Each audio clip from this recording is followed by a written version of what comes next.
Now, we must bring the one and only Will Critcher in here, and an architect of growth, a scaler of CPG, a man about the ways of the interwebs. Let's bring him inside of the show, the one and only Will Critcher. Get inside of this show, Will. Get in here. Let's go. What's up, fellas? What's up? Will. I need an introduction like that every day of my life. Are you kidding me? That's amazing. Well, you are deserving of it. May I say, a crispy background. Crispy. This video setup, this background you got going, very professional, very professional. Appreciate it. Man, I would love if you would back up the truck for us and give us a little context on you, your career, advertising, growth, etc. And I want to talk everything that you do with Death Wish, and now that you're doing and scaling with Key Sparkling Water. But just give us a little more context on you and how you got to where you are today, man. Yeah, man. So I legitimately grew up telling people I wanted to be a marketer when I grew up. I had no idea. I mean, seriously, I had no idea what the word meant, but I was 11. I was like, marketers sounds cool and it'll get me laid in high school or something, you know? So eventually when I became a marketer, I was like, oh man, I got to like be what I wanted to grow up. I've been in marketing since I was pretty much like 18. I had an internship with Red Bull. I went to school at MIT for business management analytics. Was academically dismissed because I'm not smart enough to be there in the first place. Oh, Sean!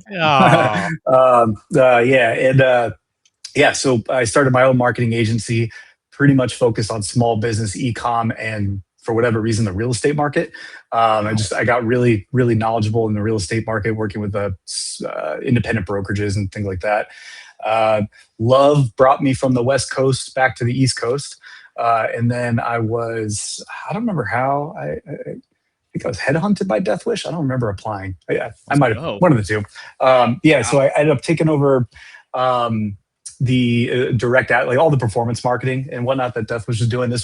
I started right at the beginning of 2019. So this is about a year after the Super Bowl commercial aired that they won. When I was interviewing with Mike Brown, the founder, he's like, so like, why are you not just like starting he's like, why did you move to New York versus the Sierra Nevada? This is where I lived. I lived in Northern Nevada. And I like put my finger like a millimeter above the desk. And I was like, because I love my girlfriend that much more than the Sierra Nevada. She's like, I love like Lake Tahoe. I love it. So I started Death Wish in 2019. Pretty small team. I think there was, 3 people on 4 people on the marketing team. Seriously? Maybe two people in sales, the founder, and maybe 10 people that worked in our production. And honestly, I mean, I was very beneficial. I benefited greatly by working next to titans. I mean, like just the hyper creative people who loved to be there, people who wanted to be there. I mean, I think. Full disclosure, I think we missed the boat at Death Wish for not really kind of leveraging how amazing of a place it was to work there. I mean, it was.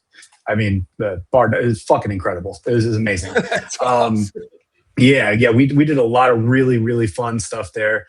It went from performance marketing to eComm management to director of eComm. We built a new website while doing an ERP integration, which was a nightmare. Yeah. And for the coffee side though, we in 2019, 2020, and 2021, we had the #1 selling ground coffee on Amazon, and in 2021, we were the #5 best selling product in all of grocery. That's crazy. Crazy. And I might be going a little under the hood, but whatever. We sold to private equity. They whacked me, so fuck them. I love them. We had. I think it was the last year I was there. Yeah, the last Prime Day I was there. I think me and a really good friend of mine. He was actually a consultant on the Amazon side, and then we were able to recruit him. And he's a FTE at Death Wish. and we achieved, I think it was like 475K on a Prime Day, like on the second day of Prime Day or whatever. Like it was actually we were ecstatic about it. And then I think we at Death Wish they have a morning huddle every day. It's like 15 minutes of it. It's usually just like department heads talking, but it was also on Teams, and it's a chat shit show. It's just people posting irrelevant gifs, you know what I mean, while somebody's like trying to give a sales update and somebody's just like putting up hot dog memes, or whatever it might be. But yeah, so why the hell did I bring it up? So we were excited about it. We're like, we did like 450 or 475 or whatever. And while we're doing that, somebody was on LinkedIn, because obviously they weren't paying attention to the meeting. And what's his name? Sean Riley at Dude Wipes posted like, we had a 600K day on Prime Day. I'm like, fuck, like we thought we did something cool. And then Sean Riley's just got to make us look like peasants.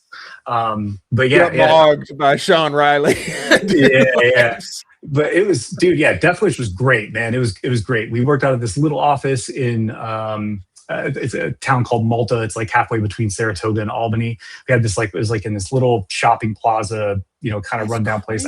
I think the rent was, if I remember, it was like $1,200 a month or something. Like we paid nothing, right? Like, and then Mike Brown, the founder, ended up courting the president of Cisco Foods to be our new CEO. And his first day in office, there was a huge storm, and the whole ceiling collapsed in right into his office. And he's like, "Man, I just left like a Fortune 500 corporate company with like generational wealth in stock for this." And so he's like, I think it was literally that day, and he was like, "We're moving." So we ended up moving to downtown Saratoga, where they still are. Got this beautiful, huge office space. We got in there. And then the day that we started in that office, they kicked everybody out because of COVID. So we're all bummed about that. But yeah, they have a great office, a great team there still, or for the most part. Some of the people there are pretty awesome. Actually, Shannon, my buddy Shannon, she's the marketing director there. She might be watching, so I love her. Go Jets. Her dad is a Hall of Fame Jets player, actually. Wow. Wow. Yeah, he played. Yeah, I think my stats might be a little incorrect here. I think he played like in the league for 17 years, and he played for the Jets for like 16 of them. He's a starting center. Crazy. Wow, crazy! Yeah, I like him. Yeah. I like him better already. Well, I mean, Will, that kind of experience, crazy.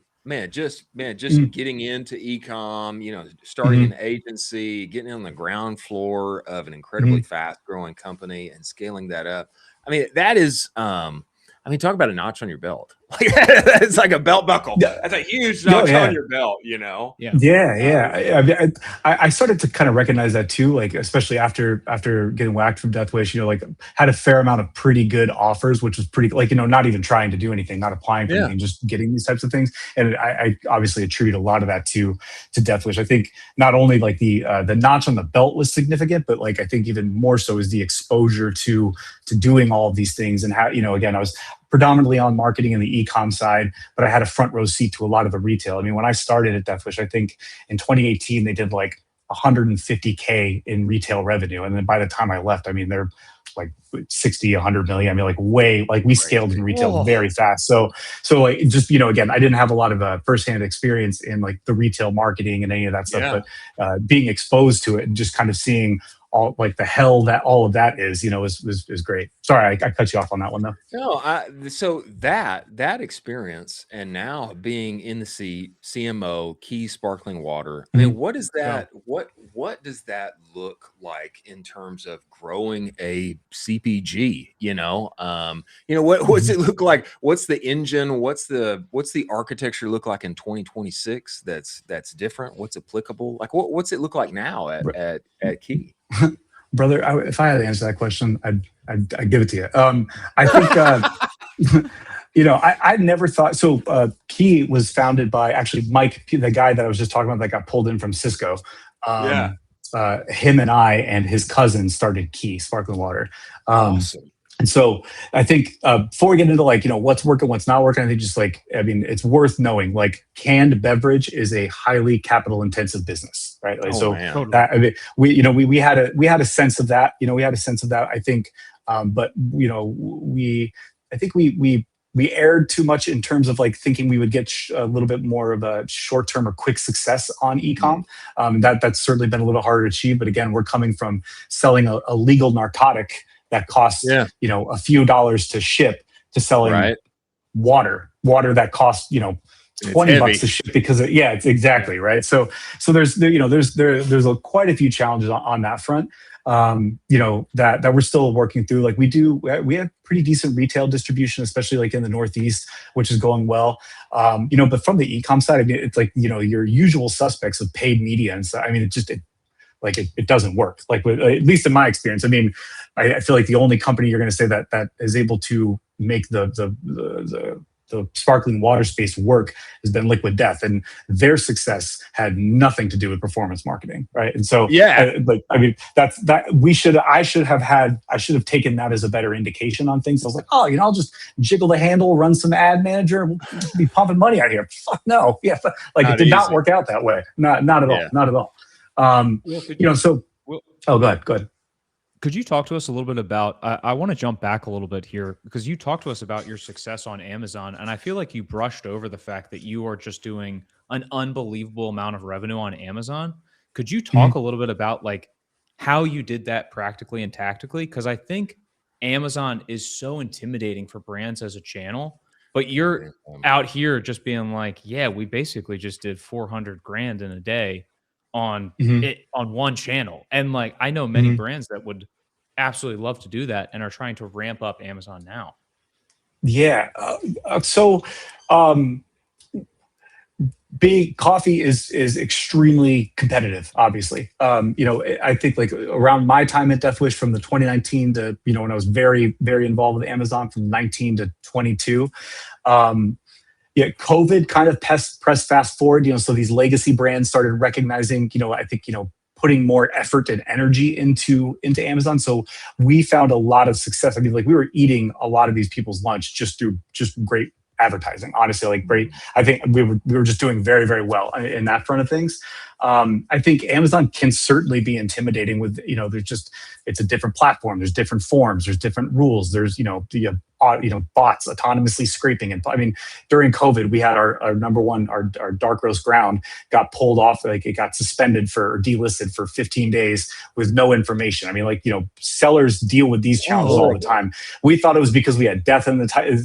Like, I don't even know if we ever found, actually, funny story with that, because you've got your Amazon rep who's always like, hey man, you want to buy some display? You want to buy some display? And I'm like, dude, I don't have a product to sell. Like, don't call me.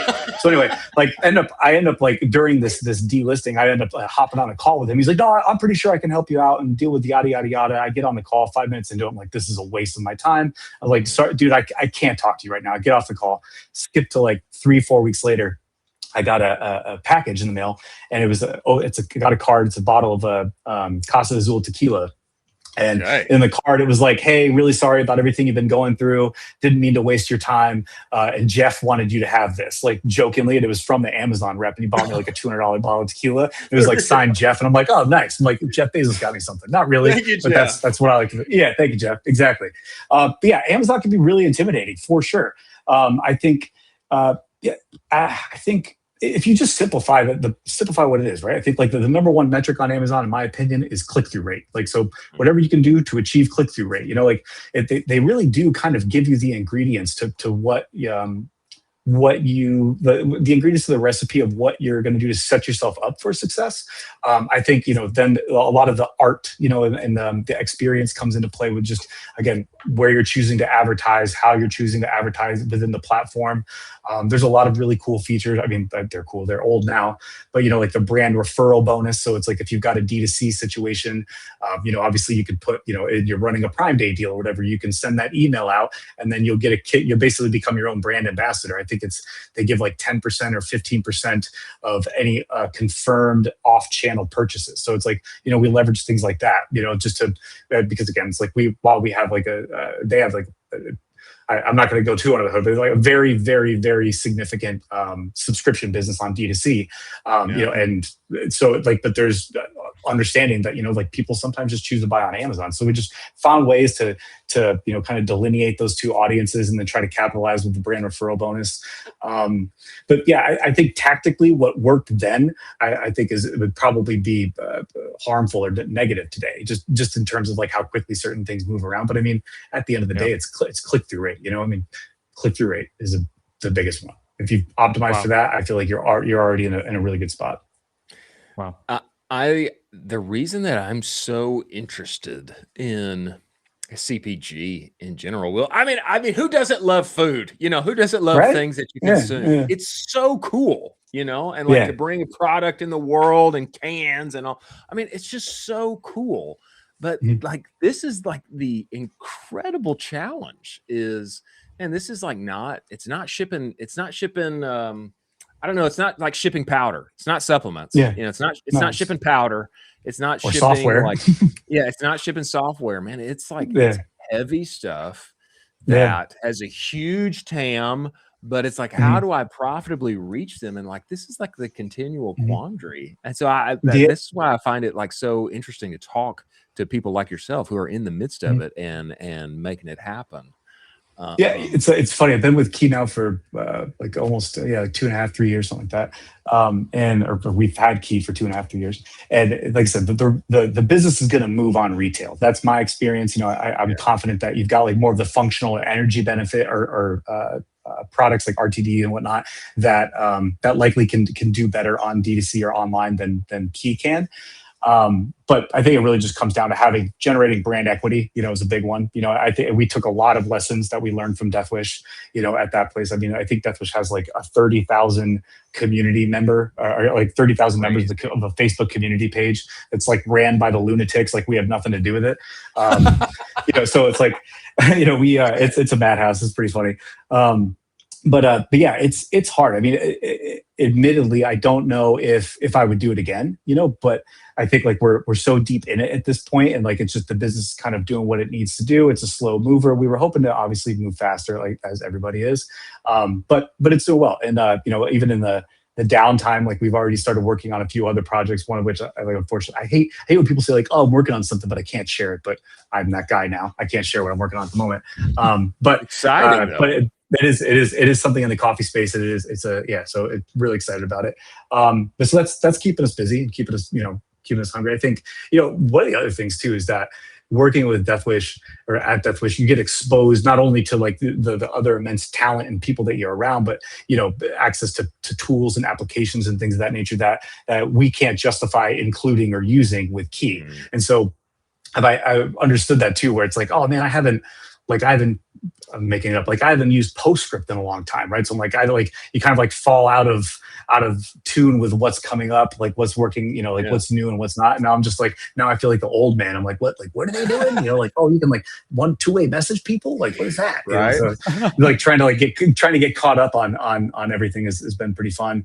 But yeah, like it's also been a ton of fun getting all this, like, because obviously I'm the marketer for Key. So it's like I had to take what I could figure out from Death Wish and then learn on the fly. We have a really good consultant that works with us as well as an excellent sales guy, works for Pepsi.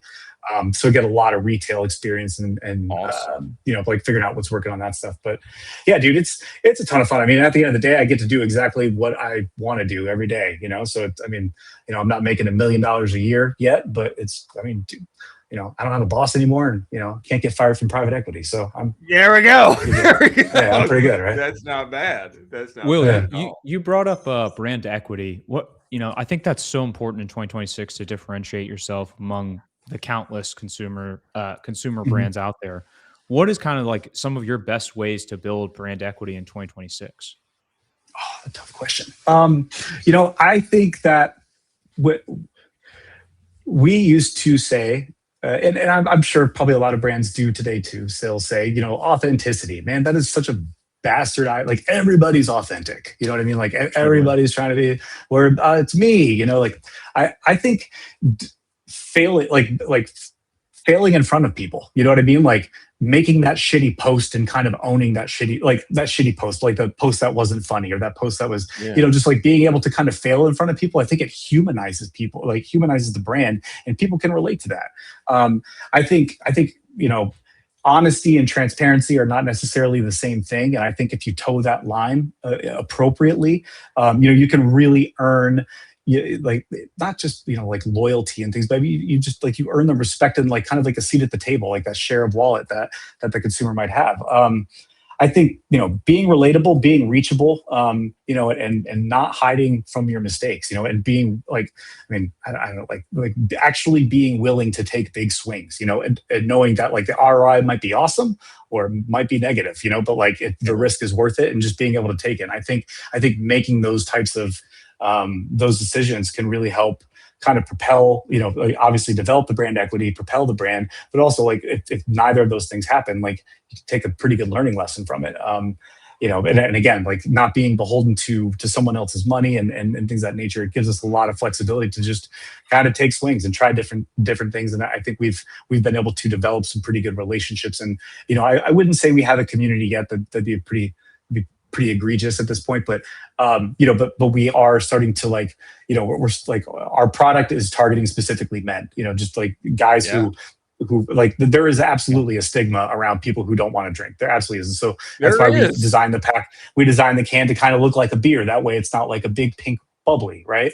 And so, we're starting, like, it's really cool to see. Actually, I was just talking to my business partner, Evan, about this. I was downtown in Saratoga at a bar, and a place that like doesn't sell our product, and the guy had a key, and I was just talking to him, like didn't let him know that I was like one of the owners, and he was just like talking about it. I was like, this dude was like exactly who we're like targeting, like like to the definition, you know what I mean? Like, and so like it's cool to know that, okay, like, so if you're talking to everybody, you're talking to no one. That's probably another element from like the brand equity stuff. Totally I really believe that if you're talking to everybody, you're talking to no one.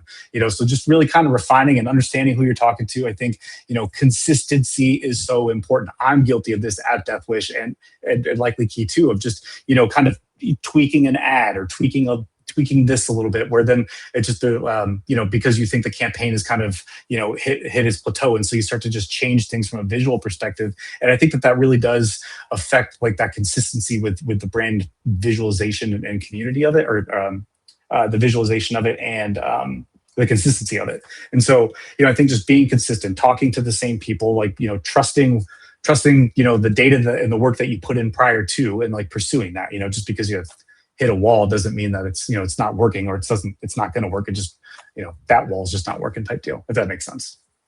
I love that.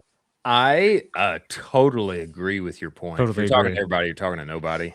And I'm looking at I'm looking at Key right now. It does look like a beer. It looks like some kind of alcoholic something, like a mixed drink of some sort. And I think there's a lot of validity to that. And man, you guys are, you've got some great penetration up in the Northeast and in the Midwest. I was looking at, how many stores are we in here now? How many doors is this? That's a good question. We've had 187 doors or something. I'd say probably 300, like give or, like we're certainly, we've got a handful out there. We have, it was a Great Lakes distributor in Chicago. They put us into a couple of pretty sizable retailers out there. We did pitch Target last summer. They went well. Unfortunately, we didn't meet their threshold yet, but we've got other good opportunities. And again, like we developed really great relationships at Death Wish that we were able to keep some of those, that gives us the access to, we've been able to jump significant lines and get in front of category buyers at Target very directly. So that's been helpful. So the big goal would be getting into a national retailer like a Target. Walmart is probably bottom of the barrel at this point, just for us. I feel like brands go to Walmart to die. I think just in terms of the competitive, just with the pricing. Yeah, don't get me wrong. Like getting into Walmart, I think is certainly a win at the end of the day. But I think the sequencing really does matter in that. So, so just working on trying to get into Target, continuing to support our local retailers. And still trying to develop the brand, not spending shit on Meta, just because I'm like, you think your acquisition costs are high, brother. Try selling sparkling water on the internet. Okay. Like I'm telling you right now, I don't want to hear about my CAC is really high, dude. I don't give a shit. Like you want to see ugly CAC.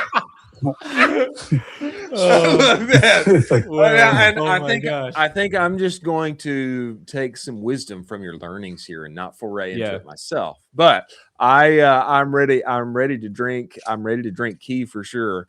I'll get you some, man. Where should people find you, follow you? Of course, they're up in the Northeast, they're in the Midwest. They need to go and they need to find Key in stores. Just give us the whole list here, brother. Yeah, go keysparklingwater.com. I don't think we're on Amazon at this point. I think we did shut that down for the time being up until we get another production run. Keysparklingwater.com. If you're in New York, any like Market 32, Market Districts, those are like big in PA. All that stuff. Find me. I would say LinkedIn. I used to be pretty active on LinkedIn, but like now I just go to LinkedIn to honestly, like I love hate following people, like just people who just like, I'm like Fred, he's really good at saying dumb shit consistently and it makes me feel better about myself. So like, that's like, I'm more of like a lurker to make fun of people that don't know I'm making fun of them. Not that I'm like this brilliant, like person by any stretch of the means, but I guess so I would say LinkedIn is probably the best place to find me. But again, I'm active in terms of like DMs and whatnot, but I don't really post anymore. Amazing. Probably the best way. Yeah. Amazing. Appreciate you making the time to join us, brother. We look forward to having you back. Thanks.